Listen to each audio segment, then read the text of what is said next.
রাস্তাটা ছিল দ্রুত ইজে, যদি দ্রুত ইতি না নেন তাহলে তো রাস্তাটা ভেঙে গিয়ে যাইবে অনেক। রাস্তা ছিল এই নদীর এইতে, এখন ধরেন ডেইলি নর্মাল 1-1.5 লোক যায়, পারাপার হয়, আয় যায়। হ্যাঁ, এই সামনে মেন সড়ক আছে।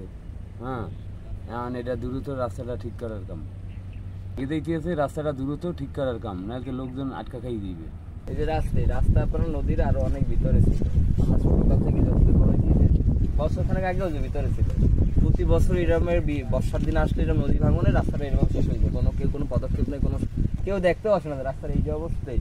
এই যে সামনে ঢাকা পটুয়াখালী হাইওয়ে রোড, এই যে বরিশালের গাড়ি, এবার মানুষের জায়গা জমি যা আছে, এবার আমাদের বাসায় যে আমরা বেরোইতেও পারি না, কেউ কোনখানে বেরোইতে পারি না। এই যে রাস্তা কত দূর ছিল, একটু যদি দূরত্ব পদক্ষেপ না নেয় সরকার, তাহলে তো আমরা হারা চলা বেরোতেই পারবো না। আমাকে তো নদীর ভিতরে দিয়ে বোট চালাইয়া বেরোইতে হইবে, নৌকা দিয়ে বেরোইতে হইবে। তোমাদের সামনে তো দেখাই দিতেছে যে রাস্তা নাই, সামনে দিয়ে যাওয়া লাগে, এতটুকু রাস্তা এতটুকু দিয়ে পাড়াই যাওয়া লাগে, কোনো কিছু একটা বাসাতে নেওয়া যায় না, বা কেউ নিতেও পারে না, কোনো কিছু ক্যারি করে বাসায় নিবে, বা একটা ভ্যান গাড়ি যাবে, একটা বাজার নিয়ে যাবো, তাও কোনো নাই রাস্তার। এটা দ্রুত পদক্ষেপ না নিলে রাস্তার থাকবে না। আমরা এভাবে কি কতদিন থাকা যায় বলেন? আমাদের এই রাস্তাটা আরও এদিকে ছিল, কারণ এখান থেকে বরিশাল পটুয়াখালী মহাসড়ক একদম 100 ফিটের ভিতরেই, কিন্তু আগে ছিল 150-200 ফিট দূরত্ব, কিন্তু এখন আস্তে আস্তে 100 ফিটের কম হয়ে গেছে। এই রাস্তাটা যদি দ্রুত মেরামতের ব্যবস্থা না করে, তাহলে এই মহাসড়কও এই নদীর কবলে পড়ে যাবে। এখান থেকে প্রতিদিন 1 থেকে 1,500 লোক চলাফেরা করে এই রাস্তাকে। এই রাস্তাটা আস্তে আস্তে বিলীন হয়ে যাচ্ছে, নদীটা আস্তে আস্তে ছোট হয়ে যাচ্ছে, রাস্তা নদীতে চলে যাইতেছে, আস্তে আস্তে হয়ে যাচ্ছে। এটা অতি দ্রুত ব্যবস্থা নেওয়ার প্রয়োজন। নদী ভাঙ্গন রোধে দ্রুত পদক্ষেপ নিতে হবে, নাহলে আস্তে আস্তে মহাসড়ক নদীতে বিলীন হয়ে যাবে। এখন 100 ফিটেরও কম দূরত্ব এখান থেকে, হাইওয়ে রোড থেকে এই নদী পর্যন্ত মানুষের চলাচলের একদম অযোগ্য। এই রাস্তার একদম প্রতিদিন 1-1,500 লোক চলাফেরা করে।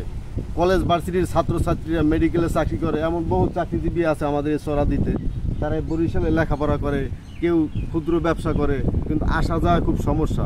বৃষ্টি বাদল হইলে কোনো যাত্রী ছাউনি নেই, এমন অবস্থার মধ্যে আছে। আমরা খুব দুর্ভোগের ভিতরে আছি এলাকায়।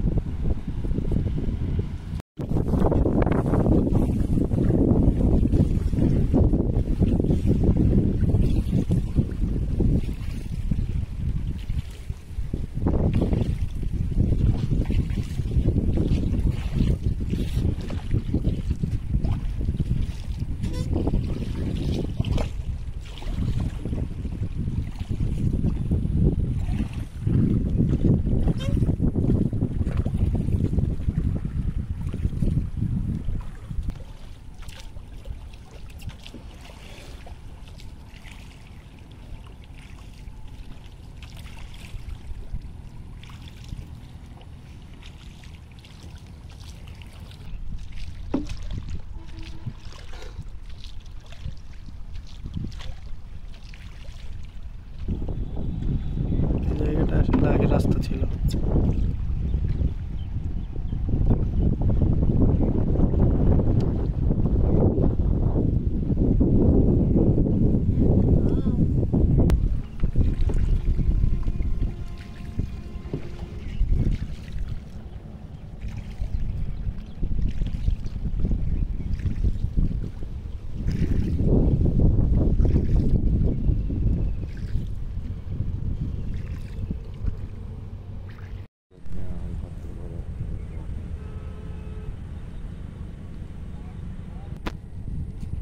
এখানে খাওয়ার জন্য